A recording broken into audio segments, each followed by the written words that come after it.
Hi everyone, hi guys, welcome back to my channel guys. I have a good one for you guys. We're recapping the part 2 of the Real Housewives of Potomac season 8 reunion. Guys, what did you guys think about this reunion? I'm loving it. I know that it's being dragged to part 3. I'm not exactly sure why, but so far I'm loving it. I'm having a bit of a cold. I have my ginger tea here in case you guys see me sipping stuff.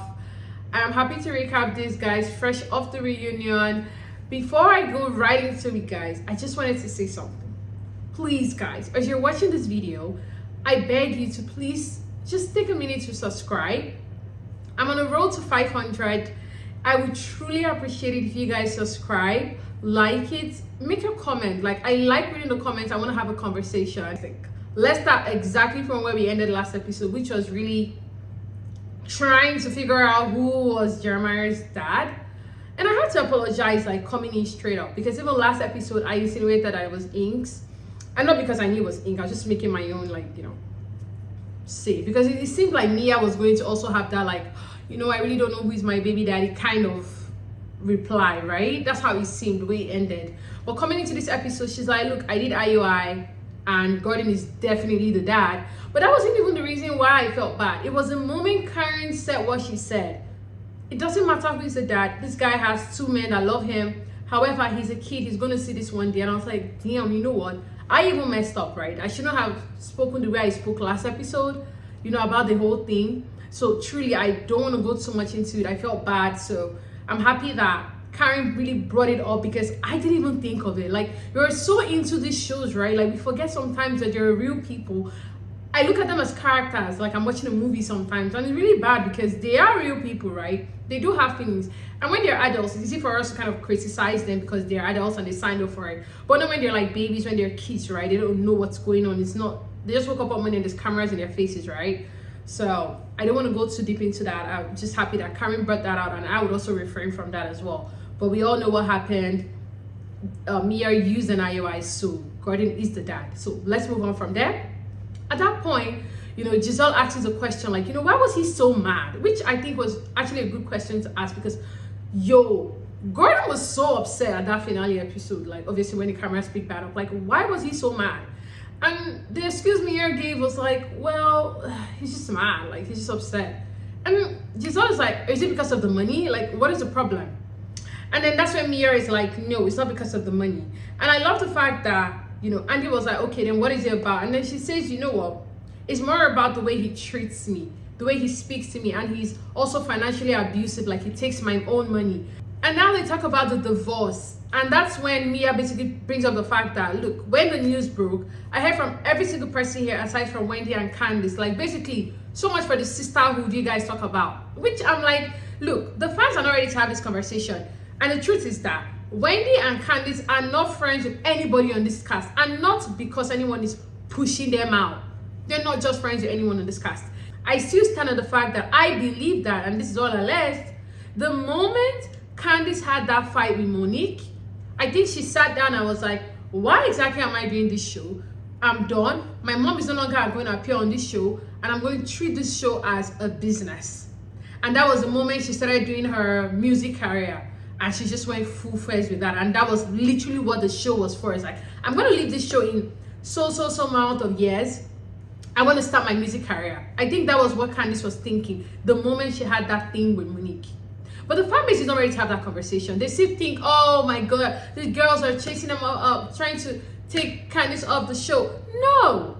And of course, Candace also listening to her fan base is not doing her any good. And we see that as well in Chris, which I will get to towards the end of this episode. And when it comes to Wendy cannot even be her real self. Like, with the real Wendy stand up. The fans are not ready to have this conversation. Wendyosefo has not been her real self. The real Wendy is basically the first Wendy we met her first season. At that point, Mia kind of, tells them, like, you guys never reached out to me. So much for sisterhood. And then Wendy's like, well, guess what? When Gordon had told us all these things, because Gordon had apparently gone to the guys' groups to basically insult Mia, and basically wanted the men, which is Eddie and Chris, to go back and tell their respective wives so the wives could bring it on the show this past season to basically blast Mia. But thankfully, the women didn't do it. Now, when he's saying, look, if I, after what had happened to us last year, if I was being vindictive, I would have brought that on the table. I'm sorry, Wendy, you know why you wouldn't have? That's not the story you want to tell. That's not your narrative. That's why we only caught you on the hot mic, basically saying me I was a liar. You couldn't say it to her face. To her face, you were acting all nice, and then behind the scenes, you're like, oh yeah, everyone knows me as a liar. She's trying to present what she thinks the fans want. The fans want someone that is like this, so you know what? I'm going to present who I'm that person. But anyways, at that point, Candace is like, well, I'm going to say the truth, which is that I didn't want to get involved. And I like how when Andy called her out, Andy's like, well, it's a different thing with reaching out and saying I don't want to get involved, which is like, duh. They didn't have any real explanation. The truth is that these women are not friends. Anyways, now they go on break. At this point, we see Chris talking to Candace. And the nerve of this guy. 1 minute, Chris is like, you know what? I just don't want to talk about this anymore. I don't know why it keeps getting brought up. I'm like, dude, the reason why is your wife. And at that point, Candace is still bringing it up, talking about the fact that Giselle was trying to actually act like she couldn't remember she had said a particular word about the whole he made me or he asked me nonsense. And Chris is like, I don't want to talk about it anymore. I'm done. I'm like, dude, if there is anyone that's bringing it up, it's your wife. Your wife. We the fans we're exhausted. Oh. If I never hear Chris Bassett, Candiacedillardbasset made me go into a room, forced me to go into a room, made me uncomfortable, I would literally be happy if I never have to hear those words again. So trust me, as fans, we're even exhausted, so we don't want to hear it anymore. We really don't. Anyways, so now we come back from the break and we get to Giselle's package. Now, I know Giselle is a polarizing character, but guys, I feel I was teary-eyed. I haven't lost my dad, thank goodness. But you can see the love Giselle had for her dad. And I'm sorry, you guys can see the love Giselle's dad also had for her. Like, he came on this show, wasn't afraid to check her when it was needed with Jamal. Took these ladies for like a freaking cash trip, you know? More than any of their dads have done. You know, it's sad. And Giselle is someone that doesn't really show a lot of emotions, right? So it was like, oof. But then Andy, just before Andy could even ask anything, you know, when Andy was like, you know, we know you lost your dad, I was sorry about that. But before Andy could really go in, Giselle was like, I want to ask something. And Andy's like, all right. And she's like, Wendy, you know, you saying that you couldn't really care about my situation because I'd wished your mom bad when she was having surgery. It's a lie. Which is true. And because like I tell you guys, when nobody wants to have that conversation. Wendy is a liar. Like, Wendy is a freaking liar. She is. At that point, Wendy's trying to, do you know how many degrees of separation that is? This is what Wendy's trying to make into a reality and make into her crazy excuse, right? Wendy's trying to say, Giselle, right? This is Giselle, this is Wendy. Giselle, your dad is literally dying of cancer, brain cancer, an elderly man, right? He's had to have life-saving surgery, right? Okay. And that was what Giselle was basically praying for because he had to have that surgery and she was going straight to be by his side after the GNA event, right? Versus your mom. And no disrespect to Wendy's mom, right? Like, Wendy, because I'm Nigerian, like, I know Wendy's mom. Like, no, I don't know her, but like, I know the Nigerian person that Wendy's mother is. Like, I know. We're from the same tribe. So like, I understand the kind of persona Wendy's mom has. She's a Nigerian Igbo woman. I'm freaking Igbo. I know. Anyways, now Wendy's mom, on the other hand, had an elective surgery, which even when Wendy, and hey, guess what? Whether it's an elective, whether it's not, when someone is going on that, it's very valid to be scared. However, Wendy's mom was even telling her, like, look, it's not that deep, like, I'm good. And remember, no one knew, especially the Green Eye Bandits. They did not know. Giselle had insulted your mom, right? When everyone was talking about your mom and whether your mom was a witch and all those nonsense. But she did insult your mom. But this was like weeks before your mom had this surgery that we're talking about. And you're going to use that excuse, right, to spill into someone's dad in the middle of a life-saving surgery, someone who had brain cancer, just because, as Mia has said, all Giselle needed was your thoughts and your prayers. And you said, I don't have any to give her because she called my mom evil. You are an evil person, Wendy. You are. And how the fans are not seeing this. And I love that Giselle started with that. Like, I want to address something. You lied. And of course, Wendy's trying to bring the degrees of bring everything together. Baby, it doesn't connect. You are reaching. You are. You lied. You freaking lied. Just be like freaking Candace and say, I don't care. Don't use your mom. And when keeps doing this thing, I'm using your mom as your freaking excuse all the time. It's not going to work. We're not believing your BS. We're not. That's why your mom even embarrassed you. But people are not catching that. Because you're giving your mom a freaking script to rehearse. And she couldn't even... She messed up. Because she let it be known that I called Libby because she kept denying me that there was ever a call that was made. Your mom did. Your mom called her and had those arguments with her, for which she now told Ineka. Which we heard Libby say. So it's not like Ineka is making it up. Take that up with Libby then. That's the truth. Now, in this situation, Wendy's trying again to do the same thing with regards to Giselle. You're trying to blame the fact that Giselle had talked about your mom weeks prior to your mom having her surgery, which no one knew about, versus in the middle of someone's dad dying. Anyway, so at that point, we're seeing Candace crying. And Andy's like, Candace, why are you crying? And Mia just clocks it.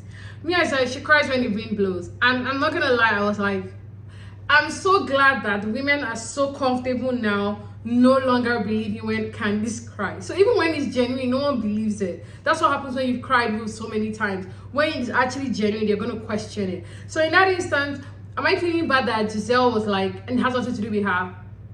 No, because at the same time, you have to remember, these people are not friends. So in Giselle's mind, you cannot be wishing me bad and then be feeling bad about my situation when you've already wished me bad. It's like, you are meant to be happy about it, right? Because you're wishing me bad. So it's so confusing for Giselle, you know, and then people on Twitter are like, Giselle has no empathy. Giselle has no empathy. Look, I'm not gonna have empathy for someone that was literally like laughing when I was talking about my kids going to college. So why are you now crying that my dad died? Like, it's too weird. I don't have time for your Jacqueline and Hyde situation. It's like, so I am on Giselle on this one. Now, of course, can it be said that Candace was genuine in her tears? Yes. I don't even freaking know Giselle and I was crying here because it is a sad situation.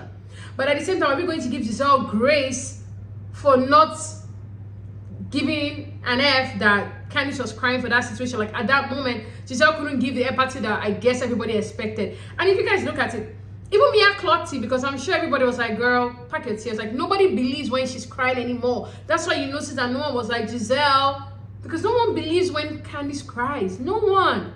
So... yeah, whatever. And anyway, she tells Andy that she's crying because she feels bad for Giselle. And Andy's like, you know, Giselle, you don't show love emotion. Like, can you see at this point when like Candace is feeling bad for you? Giselle doesn't even give a shit. At this point, Andy brings up Grace. And this is the part that I still feel was unresolved. And this is the part that Karen literally is pissing me off. And I love that Giselle called. Like, Giselle is performing at this reunion, guys. This is literally the best reunion Giselle has had since like season 1. I'm not even kidding. You know, I think the fact that she wasn't giving that first seat kind of pushed something in her, and she's like, you guys are taking me from the first seat, I'll show you. Or I'm the villain, right? All right, I'll let you guys know why I'm the villain. Like, one of those things. But Giselle is on one this reunion.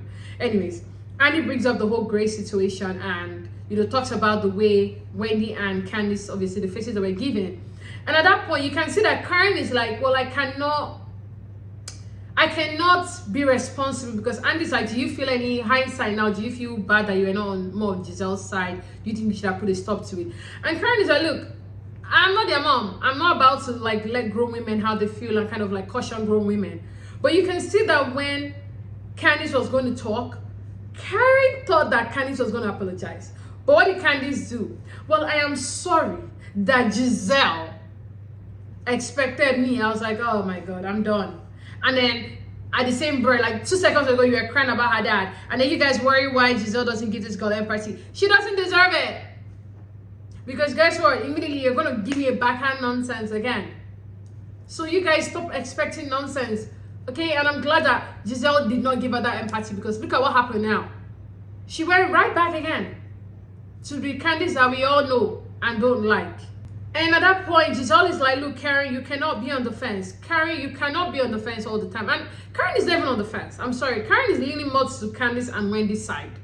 That's the truth, because she doesn't call them out. At that point, she's meant to have called them out. Because guess what? At the end of the day, they were laughing at Grace. And when she said, look, we all laugh about, nobody laughs about kids. Nobody. I haven't seen, Giselle laugh about Wendy's kids. I haven't seen Giselle laugh at the fact that Candace wants to have kids but has not been able to. I haven't seen that. So why are you going to be talking about that? And then Wendy's like, Giselle is not going to talk about the fact that I congratulated her and it's on camera, show the clip. And they're like, roll the clip. Because Giselle is like, it never happened. We never talked about you congratulating me. Also, you never talked about the sorority. Roll the tape. They keep saying roll the tape, and Andy's like, from the control room, there is no tape. And what am I seeing online? Twitter is like, oh my God, Bravo is supporting Giselle. Are you guys blind? The line is always moving, to quote Candace. You guys are the ones that were happy last episode when they did roll the tape and there was a tape to prove Giselle wrong. Now that there is no tape to prove you guys right, you guys are upset. Like, come on. The hypocrisy. The line is always moving. Giselle will breathe. You guys are like pissed. What do you guys want from Giselle? It is not her fault that she's good at this thing. It's not her fault. And in this instance, she was saying the truth. It never happened, because if it had happened, that Wendy was actually saying to Giselle, wow, congratulations, your daughter got into the school. Maybe she'll be in the sorority the same way you were. Don't you think Bravo would air that? Because that would have been like, oh wow, finally, Wendy and Giselle are having a productive conversation. Don't you guys think? Because it never happened. It never happened. But you guys are not ready to have those conversations. Everyone just wants to think Giselle is the worst person ever. But anyway, let's move on. And then we get to Jason. Now, at this point, this is where I'm going to need Giselle to work hard next year. Giselle, I know you're private, but you're on a reality TV, okay? We need to see that love life that we all know you have. I'm not saying what you were doing with Jason wasn't real, but we know that Jason wasn't like your main guy, right? As you said, you guys had the kind of conversation like, do what you need to do, don't question me. I'll do what I want to do, and I won't question, and don't question me, or I won't question you, whatever. And then when Mia, and Andy's like, are you seeing other people? And Mia's like, yeah. Basically answers for her. And then she's like, Mia, in my mind, I'm like, girl, so you're telling me that if Mia did not answer, what was going to be your answer? You're not seeing any other person. You need to truly show yourself. And I understand that men have embarrassed you in the past, with the whole Jamal and of course Sherman, I think was his name. But girl, you need to move past that, and we need to see your life. You're a grown, beautiful woman. Let's see you date in your 50s, okay? It's okay. We're not going to judge you more than we judge any other housewife. Like, I want to see that. And I feel like if you don't show us that, the fans are going to keep calling for you to be fired, because you cannot eat your cake and have it. You cannot insult other people's relationships and then don't think that people have a shot at yours. So you need to bring out yours for other people to actually go at it as well. It's just fair game. So I'm going to need Giselle to do that next season, And that's when we even find out that some of them are even athletes, because Mia even said it. Are they athletes? And everyone's like, okay. And then she's like, there are people. Like, girl, stop. Do better, Giselle. Literally do better. Okay. Anyways, we're gonna leave Giselle for now. Now let's get into Now we get into Candace's package. Whoo, guys. And they start talking about, the lumps that she's found on her boobs and during her mammogram. And thankfully, they reduced so much in size that she didn't need to biopsy it anymore. And that's truly good news.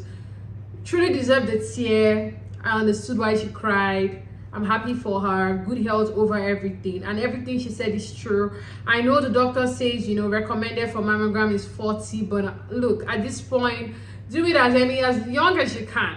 The same way we go to our pap smear. It's the same way we need to go do our mammograms. Like, girls, the cancers are like crazy these days, And it's unfortunate that it's getting younger and younger and younger. So, like, the earlier you can go in, do that. I've never done it, but I will do it soon, All right, let's leave all that. And then we basically find out about her career, and then someone asks about the whole Drew Sidora situation. And that was really something I'd even forgotten had happened. But anyway, Andy asks her, like, you know, what happened with you and Drew? And then she basically kind of makes it look like, I think Drew went behind her back to kind of get things that belong to her. That's how it looked like. And, you know, Andy even referenced the whole Taylor Swift and Katy Perry's beef. And, of course, we know that's where Bad Blood and, of course, Sweet Switch from Katy Perry came from. But whatever. At that point, we know that. And I'm going to be nice with Candace. I'm trying to be nice. But I probably will not be. But we get to the whole Robyn of it all. What Candy wants to sell, I can't buy. Like, it's literally so hard for me to buy. I was watching it like, okay, we're gonna get to the bottom of it. I really want to see if my opinion is going to change. It didn't. Now, we get to the beginning of the whole thing. They've done the reunion in January, right? Robyn posts a picture of her reunion hair some days later, of which Candace responded, long hair. And Robyn obviously replied her with like, oh, so it's not looking white adjacent, woman, right? Which, because that was the statement that Candace made on Twitter, right? So Robyn was just calling her out, basically calling her out on it. And Candace responded, are you mad at me? Robyn did not reply. And this was all in January. Candace, if this woman is your friend, do you know what you would do? You would call her, you would text her again, you would actually go to her place, like you would say, hey, let's get coffee, let's talk about this. Like, you would reach out, you would actually do what a friend does to mend a relationship. But you know what you did? You sat on it. January left, February left, then March, right? The moment it came out that this whole nonsense had happened with the whole cheatation, and then you on your own were like, this woman plotted, she must have plotted with Giselle in order to cover up for her own husband's indiscretions. And then you're like pissed. So now you're using all the anger from January to attack her job, call for her to be fired, call her all the names in the book, go on several interviews, call her a fraud, like, and then you're crying, asking for this same person to be your friend. Are you mad? Like, is Candace okay in the head? And I really need like genuine answers. Like, if you know you're a Candace fan, literally, I really need to know. How in this instance is Robyn in the wrong? You went after my ass, and I'm pissed at you, and I'm basically ignoring you. If you really want to grow this friendship like you're crying about, you don't go back and double down on it. And like Robyn said, every single person was talking about the cheating. Only you went so far. You went so freaking far. Even Wendy and Robyn do not like each other. And Wendy didn't do that. She didn't go that far. You went way beyond. You and your husband, let's not forget, because your husband was doing interviews as well, in as much as he's trying to pretend that he was like innocent and all this nonsense, which whatever. You guys were going on interviews, going on about it, calling for her to be fired. So coming into the season, crying, wanting this friendship, it just doesn't make sense. Make it make sense, Candace, because I sat down and I was like, you know what? I know I don't like Candace, but I want to watch this thing and actually understand. Is this something I'm not seeing? But I'm right. I'm sorry. I really want to know in this situation how Robyn is at fault, because I don't see it. I don't. And as Robyn said last episode, if you truly believe that I will plot against your husband, you don't want me to be your friend. In fact, I would advise you not to be my friend. True. Anyway, at this point, Giselle, pops in, and Giselle is like, calling us the whole colorist thing, like, and then the whole conversation goes into this whole colorist situation, which I am just like, I know colorism exists. First of all, I am African, West African, like grew up in Nigeria. That's why when you see Wendy's mom bleaching, I just laughed when I saw it, because it's like a very common thing in Nigeria. Like, people bleach every freaking day. I know what colorism is. I understand it. Have I seen colorism on that show? No, I have not. If there is anybody that is hated by the fans, it's Giselle. And she's always been hated since season 1. So when you people say, they get so much pass because they're white looking, it's actually colorist to even say all those things, Candace. And you're the one who is trying to have a baby with a white man. You do realize that your kids are going to come out mixed and light-skinned and probably have the same eye color, or maybe not, but at least be fair skin. Maybe. You do realize that, right? And then the way you're going in on these women, I'm like, what are you even doing? Last season, you kept insinuating they were colorists. And then you came to reunion and were like, well, I don't think you're a colorist. And I like how Giselle said it. It already gone way too far before you came out and said, you know what, I don't think you guys are. It's too late then because the fan base already hooked up on it and everyone went so far with it. And it's unfortunate that as black people, we are going to single-handedly destroy any black show on Bravo. Look at it. We don't even have Atlanta anymore. You know why? We destroyed it. We kept complaining and complaining and complaining. I'm sorry, but you can see Real Housewives of New Jersey.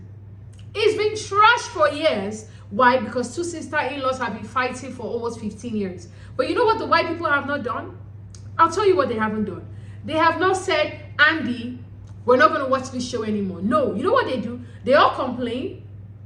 They complain and complain. Their team, Teresa, your team, Melissa, but in the end, they watch it. Same thing with Real Housewives of Orange County. That show has plummeted. It has come back up. It has gone down. You don't hear these people talk about it the way, but for the sake of my goodness, Lord, we do this thing for our own shows. We beat on our shows. We beat on our shows. We insult our own shows. And then when they don't give us any show, guess what? We start complaining that we don't see ourselves on TV. There is not only one shade of black. There are different shades of black. I saw one TikToker say something horrible this weekend or last week. In one breath, she's complaining about this colorism thing. And in the next breath, she's like, fire all the light-skinned ladies and bring dark-skinned ladies. I'm like, whoa, is that not colorism right there? There are different shades of black people. Different shades from the darkest to the lightest. That's why it's hard to get our freaking foundation.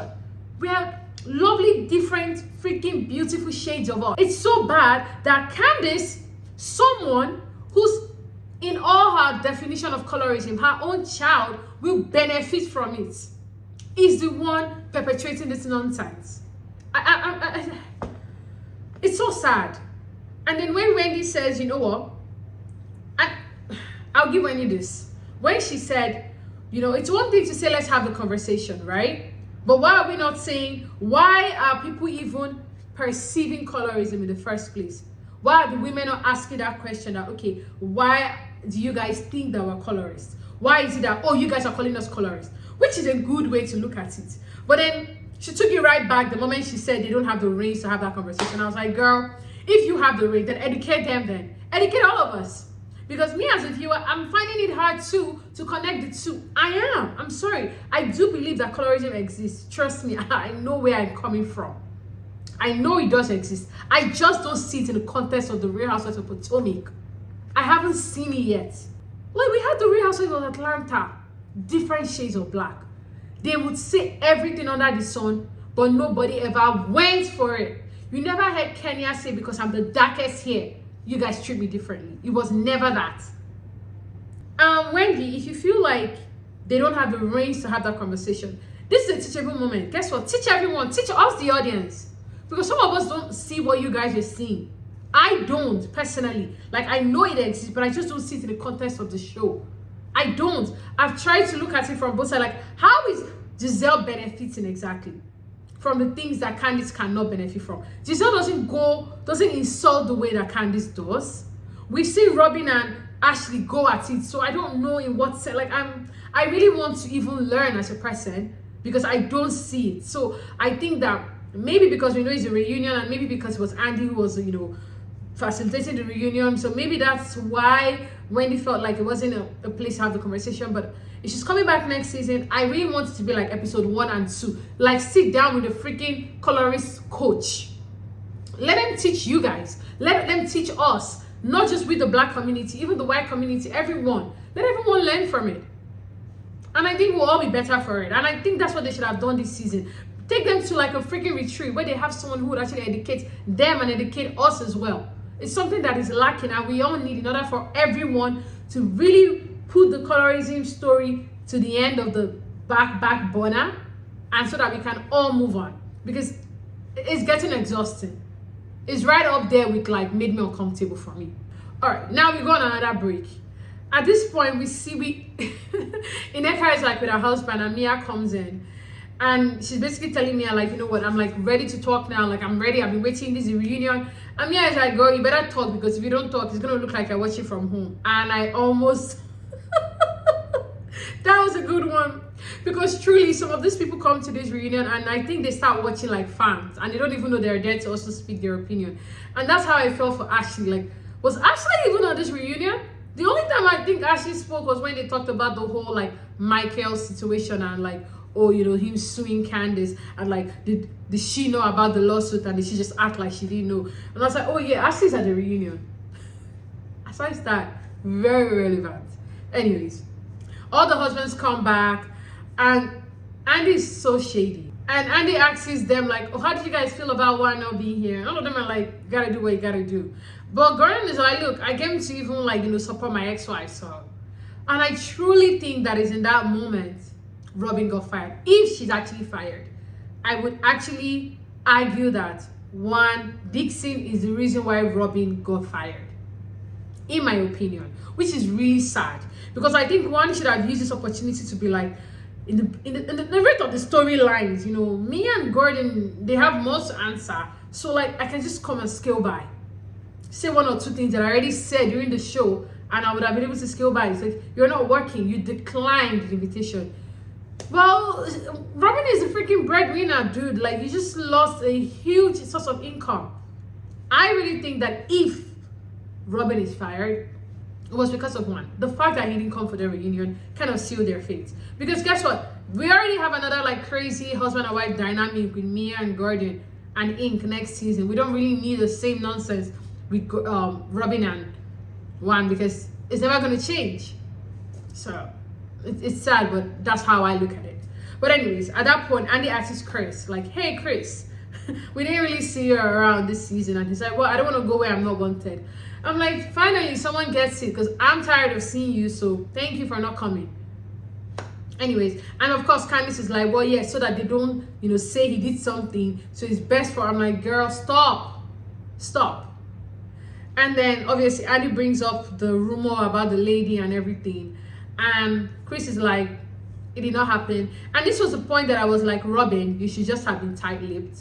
Robyn, you cannot have the same energy for, you can't have like energy for someone that you don't have for your own husband. It's really odd, Robyn, because you cannot be coming for Chris, and then when they're asking your own questions, and the way you're coming for Chris is like you're trying to poke holes. Like, so are you telling me that the limp private part was not yours? Dude, like, what are you doing? You already know that it was a lie. You already know that the lady had come out and said it was a lie. And when they ask you why the hell your husband was in a freaking laundromat crossing legs with another girl, you're like, cause she's fine, that's his friend, and if she wasn't fine, no one will have an issue with it. Like, girl, what are you even doing? You had the audacity. I don't even like Chris and Candace, but even me, I was like, Robyn, just shut up. This is not the time to talk. Take a cue from Giselle's book. Don't say a word. It just didn't make sense for me why Robyn was even having anything to do with this whole segment. All right, and then Andy asks Candace like, are you sure you did not pay the girl off? Because the whole thing went off like it was that fast. And Candace was like, was it that fast? Well, I didn't pay her, you know. And then, you know, Andy was like, well, you've insinuated that you felt like it was the green eye bandits basically that kind of put the woman onto it. And then Giselle is like, look, before Giselle even spoke, Candace is like, well, I don't trust Giselle, so, but I don't think so, but I just don't trust Giselle. At that point, Giselle is like, well, the lady even came out and said Giselle had nothing to do with it. Giselle had nothing to do with, so like, I had nothing to do with it. And that was when Chris was like, well, the same way you felt a type of way is the way Candace feels a type of way. And Giselle is like, well, all right, I'm just saying what the girl said, but he's like, yeah, the same way you feel the type of way, Candace feels the type of way. And then at that point, Chris is like, he wants to understand why everybody wants Candace to watch the way she talks, but then nobody says anything when basically Giselle, he didn't say Giselle, but we know it's Giselle, is using the wrong word. Chris, it is not the same thing. Anyways, we move away from that nonsense, and then Andy faces Gordon, and at that point Gordon is like, you know what, I have something to say. I know when everyone has been waiting to hear what I have to say. And then part 3, at that point I'm like, oh come on, another cliffhanger on Gordon and Mia. Anyways guys, that's pretty much where we end for the episode. Thank you guys so much for watching this episode. Let me know what you think. Please do not forget to like and also to subscribe and also to share this video. I love you guys so much. Thank you and have a great week. Bye.